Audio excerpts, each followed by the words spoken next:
पहले direct injection है, indirect injection की हम बात करेंगे। तो सबसे पहले हम बात करते हैं डायरेक्ट इंजेक्शन में क्या होता है। तो डायरेक्ट इंजेक्शन को समझने के लिए अगर हम बात करते हैं, 3 सिलेंडर का इंजन लगाया हुआ है हमने, ठीक है। तो 3 सिलेंडर के अगर हम बात करते हैं, जब आप गाड़ी का बोनट ओपन करेंगे तो इस तरीके का नॉर्मली ज़्यादातर पैसेंजर कार्स में इसको बोलते हैं ट्रांसफर्स लेआउट बोलते हैं। तो इस तरीके से इंजन दिखेंगे। अब आप इधर की तरफ से एक आता है मैनीफोल्ड, तो क्या बोलेंगे इसको, ये है, ये क्या चीज़ है जहाँ से एयर आती है, एयर आ रही है, किधर से आ रही है, इधर से आ रही है, ठीक है। तो डायरेक्ट इंजेक्शन में क्या चेंजेस करते हैं, अभी ये हो गया एग्जॉस्ट मैनिफोल्ड, तो इधर से बची हुई गैसेस जो है वो निकल जाती है। तो अगर हम बात करते हैं डायरेक्ट इंजेक्शन में क्या होता है, जो फ्यूल इंजेक्टर्स जो है वो किधर पे लगाते हैं, इधर पे लगाते हैं। कौन सा लगाएंगे, ठीक है, इधर की तरफ इंजेक्टर लगाएंगे। और अगर हम इनडायरेक्ट इंजेक्शन की बात करेंगे, तो इनडायरेक्ट इंजेक्शन की अगर बात करेंगे तो किधर लगाएंगे, इंजेक्टर्स I1 लगाएंगे, I2 और इंजेक्टर लगाएंगे यहाँ पे I3 लगाएंगे। तो एक इंजेक्टर यहाँ पे लगाया हुआ है, I1 I2 I3 लगाया हुआ है, 3 इंजेक्टर्स लगाए, 3 सिलेंडर का ये हम एग्जाम्पल लेके बात कर रहे हैं। तो एज अ बायर और एज अ सेल्स पर्सन ये समझना, और इससे ज़्यादा हम लोग टेक्निकल बात नहीं करेंगे, बट आपको ये समझना ज़रूरी है कि इसका फ़ायदा क्या है, प्रोज क्या है एंड कॉन्स क्या है, वो आपको समझने की ज़रूरत है। क्योंकि अगर आप गाड़ी भी खरीदने जा रहे हैं, अगर डायरेक्ट इंजेक्शन की गाड़ी लेनी चाहिए या फिर नेचुरली एस्पिरेटेड इंजन की गाड़ी लेनी चाहिए, तो आपको कई बार कन्फ्यूजन होता है। तो अगर आप इसको वीडियो को लास्ट तक देखेंगे तो आपको क्लैरिटी मिल जाएगी।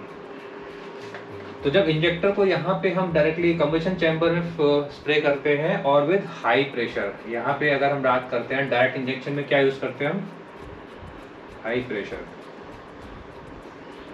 तो हाई प्रेशर से फ्यूल को स्प्रे करेंगे यहाँ पे, तो क्या होगा, थोड़ा सा बर्निंग प्रॉपर्टीज इंप्रूव हो जाएगी, और जिससे आपका ओवरऑल 2 फायदे मिलेंगे, मेन फायदे, बेनिफिट। एक तो मिलेगा आपको मोर पावर, पावर की अगर बात करते हैं तो PS भी ज़्यादा मिलेगा, प्लस टॉर्क भी ज़्यादा मिलेगा।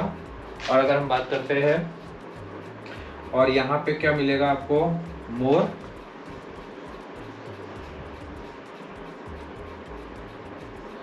दो ही फायदों की बात कर रहे हैं, और भी कई सारे बेनिफिट्स है, इतना डिटेल में हम बात नहीं करेंगे। तो अगर हम बात करते हैं पेट्रोल में डायरेक्ट इंजेक्शन और इनडायरेक्ट इंजेक्शन में, अगर आपको चूज करना होगा तो आप किधर पे जा सकते हैं, डायरेक्ट इंजेक्शन ज़्यादा।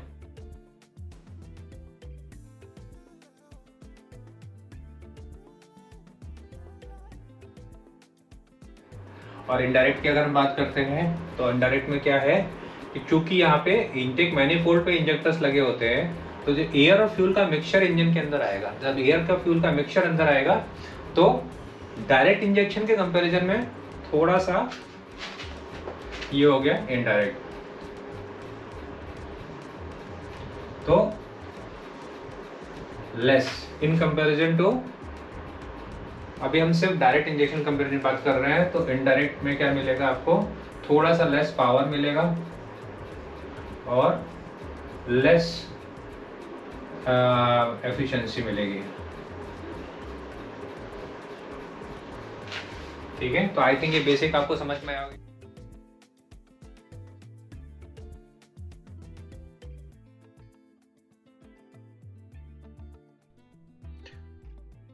तो दोस्तों, जैसा कि हम लोग ने अभी वाइट बोर्ड पे देखा था कि डायरेक्ट इंजेक्शन और इनडायरेक्ट इंजेक्शन में क्या फ़र्क होता है, तो उसको और अच्छे से समझने के लिए हम एग्जांपल लेते हैं। जैसे टाटा कर्व अभी नई लॉन्च हुई है, तो उसमें हमको समझने की ज़रूरत है कि भाई कौन सा ऑप्शन पे जाना चाहिए, क्योंकि एज अ सेलर भी ये जानना ज़रूरी है कि कौन सी गाड़ी उनके रिक्वायरमेंट को ज़्यादा बेहतर तरीके से शूट करती है, और एज अ बायर भी हमको समझना ज़रूरी है, क्योंकि 15-20 लाख के बीच में अगर इन्वेस्टमेंट हम कर रहे हैं तो हमको ये भी समझना ज़रूरी है कि कौन सा काम का है ज़्यादा हमारा, ठीक है।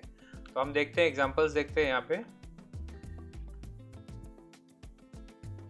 करेंगे। तो देखिए, अभी हम डीजल की बात नहीं कर रहे, 1.5 जो है वो डीजल इंजन है। पेट्रोल में अगर हम बात करते हैं तो 1.2 लीटर जो है रेवोट्रॉन इंजन है, पहले से आता है। और एक अभी जो नया इंजन आया जो हाइपरियन जो है गैसोलिन डायरेक्ट इंजेक्शन है। जैसा कि आपने हुंडई में देखा होगा, क्रेटा में देखा होगा, और भी कई मॉडल में जो है, जो वो लोग उसको बोलते हैं GDI बोलते हैं, गैसोलिन डायरेक्ट इंजेक्शन। तो देखिए, सारे OEMs जो हैं एज पर द पॉलिसी एक नाम यूज़ नहीं कर सकते, तो इसलिए कुछ ना कुछ थोड़ा बहुत स्लाइट जो नाम डिफरेंट रखना पड़ता है। पर टेक्नोलॉजी जो है वो हुंडई में भी आती है और अभी टाटा में भी अवेलेबल मिलेगी। जैसा कि हम देख पा 1199 सीसी का इंजन इधर भी आएगा, मतलब ब्लॉक साइज़ बिल्कुल सेम रहने वाला है, दोनों ही पेट्रोल से चलने वाले हैं। बट अगर हम पावर की डिफरेंस की अगर बात करेंगे तो इसमें जैसा कि हमने बात की थी इनडायरेक्ट इंजेक्शन आएगा, इसमें जो पेट्रोल का स्प्रे आएगा इनटेक मैनिफोल्ड में आएगा, और इंजन के अंदर जो जाता है पेट्रोल और एयर का मिक्सचर जाता है, बहुत ज़्यादा प्रेशर पे नहीं होता है, 2 से 3 बार्स के प्रेशर पे जाता है। तो बर्निंग प्रॉपर्टीज़ जो है वो ठीक ठाक मिलती है, बट बहुत ज़्यादा हम माइलेज और बहुत ज़्यादा पावर एक्सपेक्ट नहीं कर सकते। बट अगर हम इधर पे देखते हैं, जैसा कि हम देख रहे हैं डायरेक्ट इंजेक्शन में, जिसमें लगभग जैसा ही टाटा क्लेम कर रहे हैं कि 350 बार्स के प्रेशर पे वो लोग स्प्रे कर रहे हैं कंबशन चैम्बर में, तो इससे बेनिफिट ये मिल रहा है कि यहाँ पे लगभग 125 PS का पावर जो मिल जाएगा।